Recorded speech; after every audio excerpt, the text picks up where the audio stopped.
Oke, ada kabar nih. Katanya gaji ASN dan karyawan bakal naik di tahun 2026. Wah, kedengarannya bagus banget ya kan? Tapi, pernah nggak sih Anda ngerasa aneh? Kok rasanya dompet malah makin kempes aja? Nah, di sini kita bakal coba bongkar paradoks ini. Gaji sih katanya naik, tapi kenapa kondisi keuangan kita malah makin kejepit? Iya, ini dia pertanyaan intinya. Mungkin Anda juga ngerasain hal yang sama. Lihat slip gaji, angkanya nambah. Giliran belanja bulanan, kok duit rasanya kayak nguap gitu aja. Cepet banget abisnya.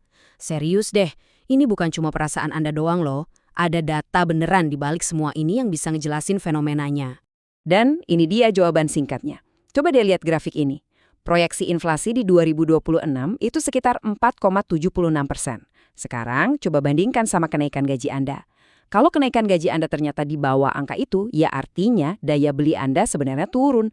Nominal gaji emang kelihatan lebih gede, tapi barang yang bisa kebeli jadi makin sedikit. Paham kan? Oke, kita masuk bagian pertama ya. Gaji naik, tapi realitanya tekor. Di sini kita bakal bedah lebih dalam, kenapa sih kenaikan gaji yang Anda terima itu, ya bisa jadi cuma ilusi aja, nggak kerasa gitu dampaknya di kehidupan sehari-hari. Coba perhatiin angka ini penting banget.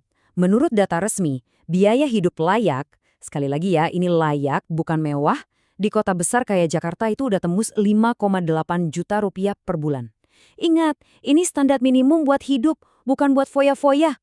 Pertanyaannya sekarang simple, gaji Anda udah di atas angka ini belum? Jadi, poin utamanya tuh ini. Mungkin kedengarannya agak keras ya, tapi ini realita yang ada datanya. Waktu biaya hidup naiknya lebih ngebut dari pendapatan kita, ya sebenarnya kita lagi ngalamin yang namanya penurunan daya beli.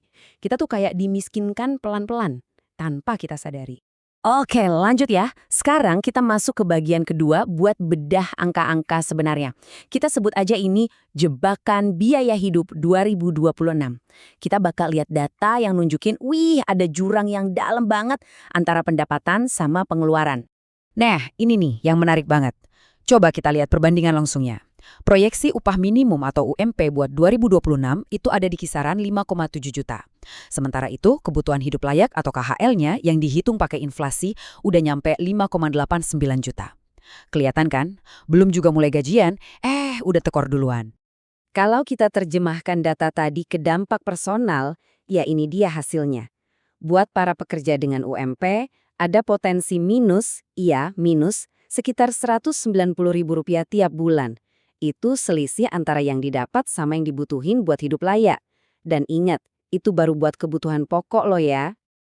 Dan ini bukan cuma analisis ngasal loh. Pernyataan ini datang langsung dari pihak berwenang.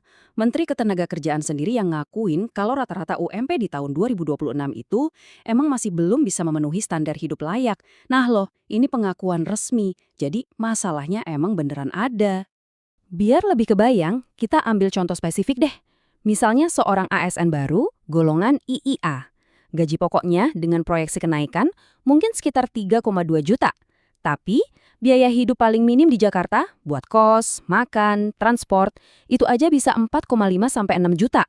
Tanpa tunjangan yang gede, boro-boro investasi. Nabung aja kayaknya mustahil. Oke. Dari tadi kita ngomongin masalahnya mulu ya. Pusing juga. Sekarang, kita coba cari solusinya. Kita masuk bagian ketiga, aset, sebagai tameng buat nilai uang Anda. Udah saatnya nih, kita ubah mindset. Dari yang cuma nabung, jadi aktif membangun kekayaan. Nah, lihat deh perbandingannya. Kalau kita cuma ngandelin gaji, posisi kita itu pasif, cuma nunggu aja. Dan uang kita ya bakal kegerus terus sama inflasi. Gak ada habisnya. Solusinya, pindah ke kanan, aktif membangun aset. Biarin aset yang kerja buat kita, ngelindungi nilai uang kita dari gerusan inflasi. Terus, aset itu apa sih? Biar nggak salah kaprah, yang kita maksud di sini itu aset produktif. Ini bukan soal beli barang mewah ya, bukan. Tapi sesuatu yang nilainya bisa naik, atau lebih bagus lagi, ngasilin duit pasif buat kita. Contohnya apa? Ya kayak properti yang dikontrakin, reksadana, atau saham yang ngasih dividen rutin. Oke, pertanyaannya sekarang, gimana cara mulainya? Nah, di bagian terakhir ini kita bakal bahas langkah-langkah praktisnya. Gimana cara ngebangun sistem keuangan Anda sendiri buat ngelawan inflasi. Ini contoh simulasi yang simpel aja. 1. Komitmen dulu deh. Sisihin, katakanlah 10% dari gaji tiap bulan. 2. Duit yang udah disisihin itu langsung masukin secara konsisten ke aset produktif. Contohnya, saham bank-bank besar yang udah terkenal stabil lah. 3, udah, biarin aja sistemnya jalan. Nanti lama-lama, aset ini bakal ngasih imbal hasil, kayak dividen tahunan misalnya. Dan ini dia gambaran dampaknya kayak apa. Kalau dari simulasi, hasil investasi tahunan dari cara tadi itu, potensinya bisa cukup loh buat nutupin kenaikan harga pangan. Keren kan? Jadi, aset Anda benar-benar bisa kerja buat ngelawan inflasi harga makanan yang paling sering bikin dompet kita nangis itu. Jadi kesimpulan utamanya apa? Ini dia.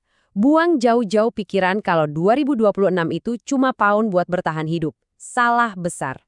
Kenyataannya, 2026 itu harus jadi tahun di mana kita semua mulai sadar data dan sengaja action buat ngebangun aset. Ini bukan lagi pilihan, tapi udah jadi keharusan finansial. Nah, paparan ini kita tutup dengan satu pertanyaan buat Anda pribadi. Setelah lihat semua data tadi, sistem keuangan Anda sekarang udah siap belum ngadepin realita 2026? Mungkin ini waktunya buat mulai ngebangun dari sekarang.